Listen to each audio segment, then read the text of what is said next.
Welcome friend welcome. फिर से हम निकले हैं। आज हमने नए रास्ते को चुना है, आपको दिखा दें।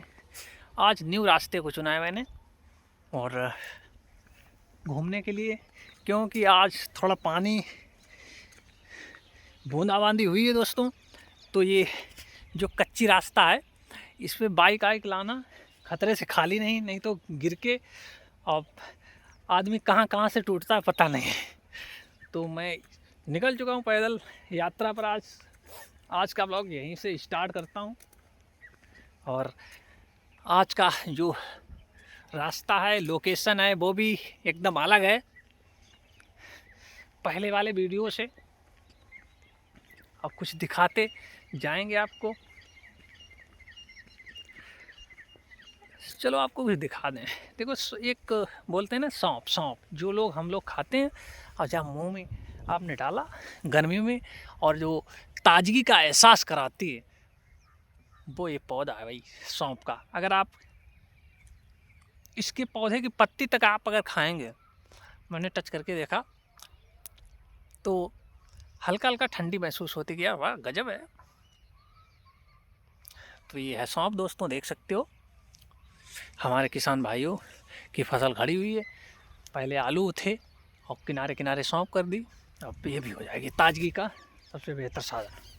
और आगे चलता हूँ और दिखाएंगे कुछ ना कुछ।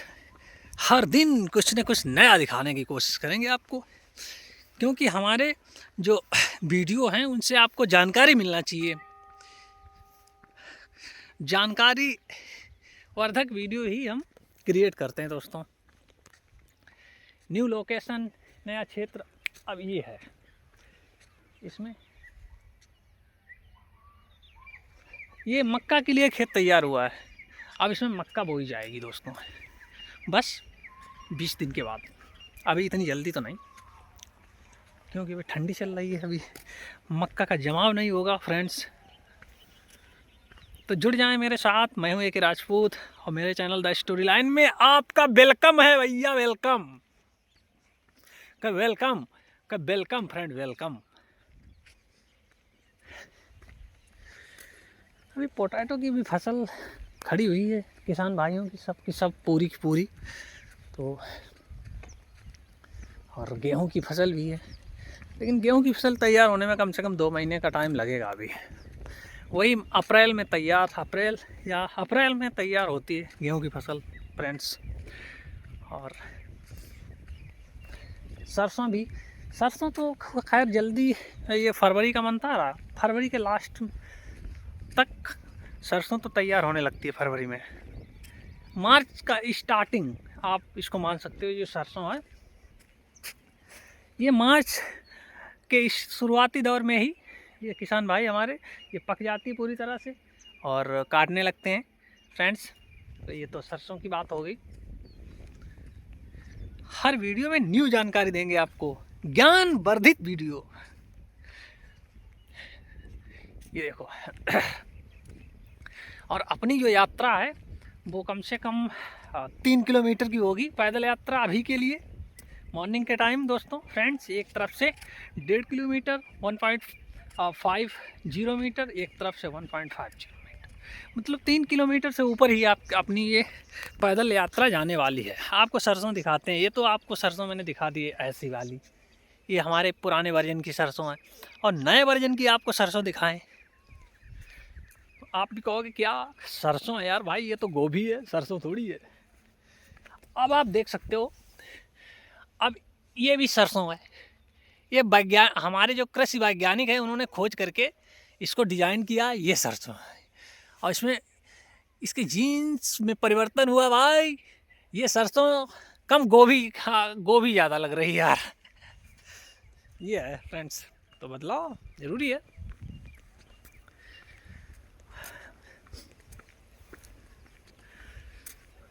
हमारा डॉग ये आ रहा है सामने से, देखें वो क्या रिएक्शन देता है। मतलब जब तक किसी जीव को आप छेड़ते नहीं हैं तब तक वो आप पे हमला नहीं करेगा, ये तो मेरा मानना है फ्रेंड्स। अभी आपको दिखाते हैं, वो आ रहा है देखो मेरे रास्ते से।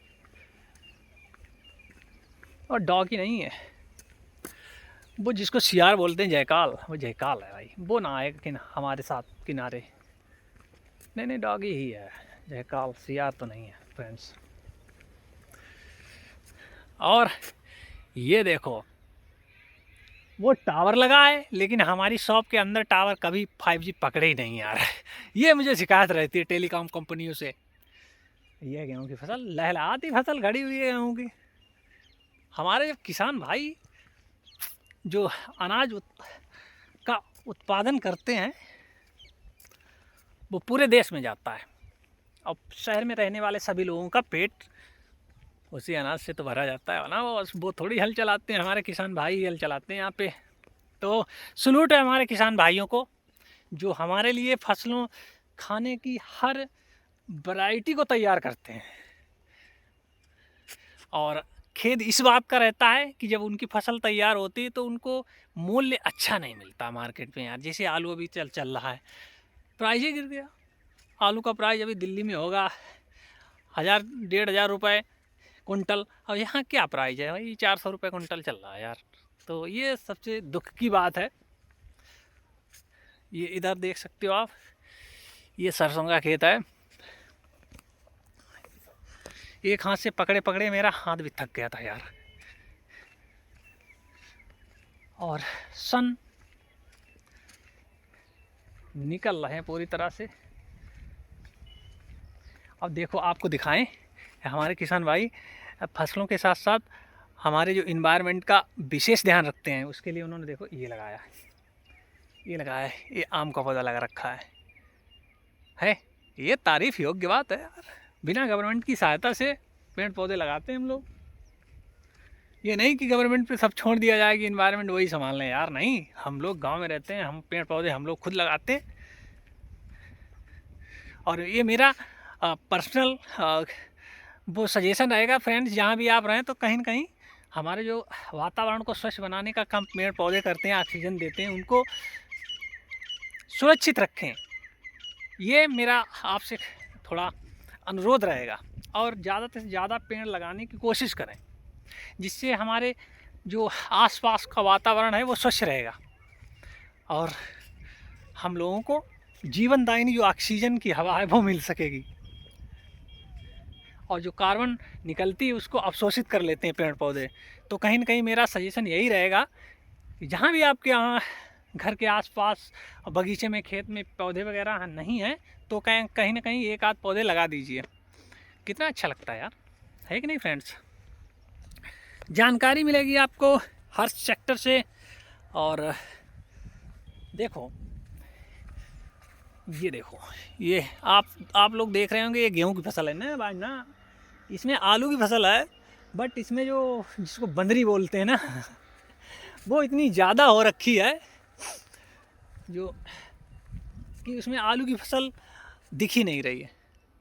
और ऐसा लग रहा है कि इसमें गेहूं है, बट है नहीं। क्योंकि किसान ने इससे पहले की जो फसल थी उसमें गेहूं की कर दी, तो इसमें बंदरी, जिसको गांव में बंदरी बोलते हैं, जो फालतू की घास उगाती है, वो ज़्यादा है।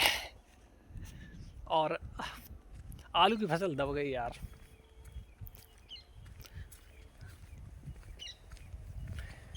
खैर, मौसम कुछ करवट ले रहा है फ्रेंड्स, मौसम बदल रहा है। ये देख सकते हो, वृक्षों की कमी नहीं होगी, वृक्षों की कमी नहीं होगी। इसीलिए हमारे वृक्ष जो हैं हम लोगों के स्वास्थ्य की देखभाल करते हैं भाई। देखभाल ही मान लीजिए, ऑक्सीजन देते हैं, जीवनदायिनी देते हैं हम लोगों को। तो कहीं ना कहीं हम लोगों को भी अपने इन जीवनदायिनी पेड़ों को, वृक्षों को सुरक्षित रखने का हमारा पूरा फर्ज बनता है और हमारा कर्तव्य रहता है दोस्तों। ये देखो, ये चिड़ियाँ जा रही हैं, क्योंकि एक पास में डेल्टा है, पानी भर जाता है। जब भी सैलाब आता है, गंगा जी का पानी आके इसमें रुक जाता है। और जो पानी रुकता है उसमें कई लोगों का फ़ायदा होता है। जैसे कि आप आसपास आप देख सकते हो, सिंचाई के लिए हमारे किसान भाई यूज कर लेते हैं।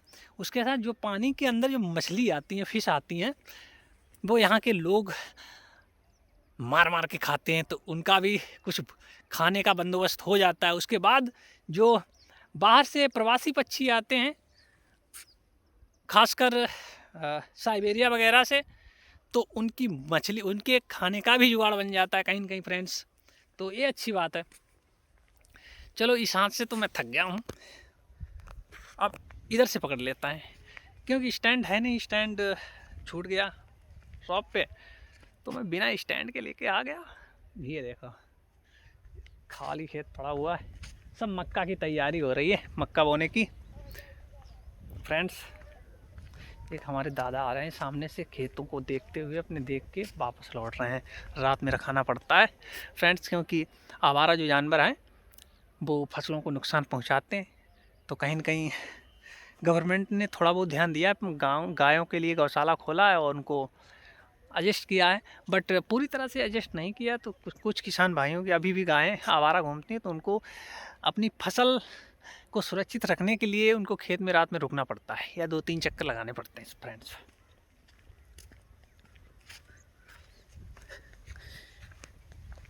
आज का मौसम रंगीला है कतई पूरी तरह से फ्रेंड्स।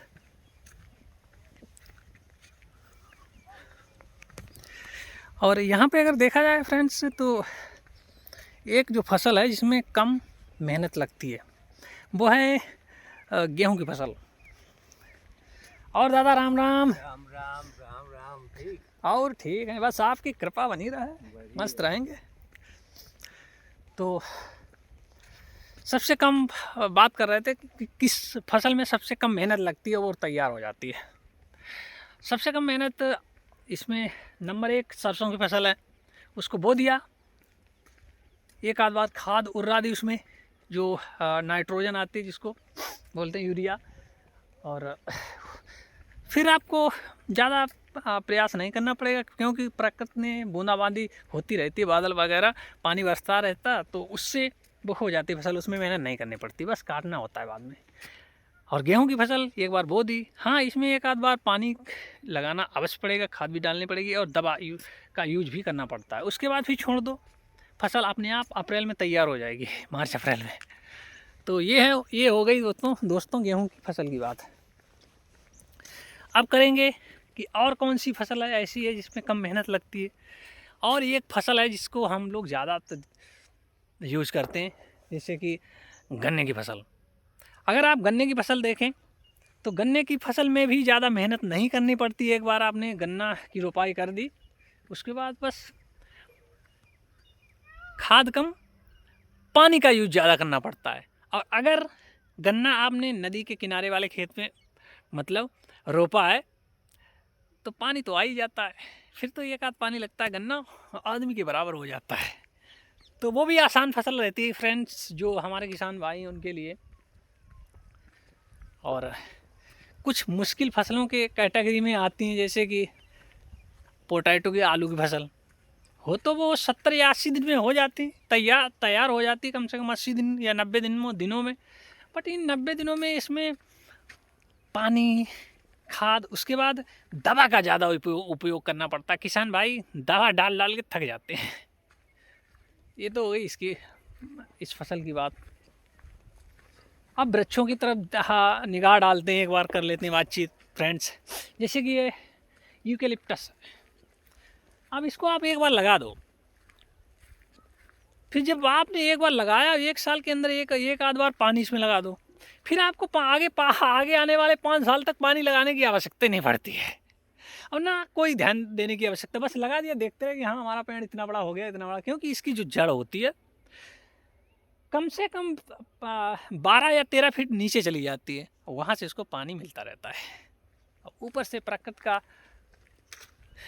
बदलाव तो है, बारिश का पानी भी मिलता रहता है फ्रेंड्स।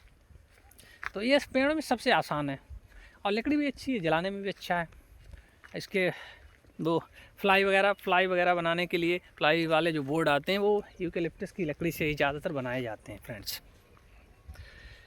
तो मस्त रहें, चुस्त रहें, और अपनी फसलों का, अपनों का ध्यान रखें। धन्यवाद।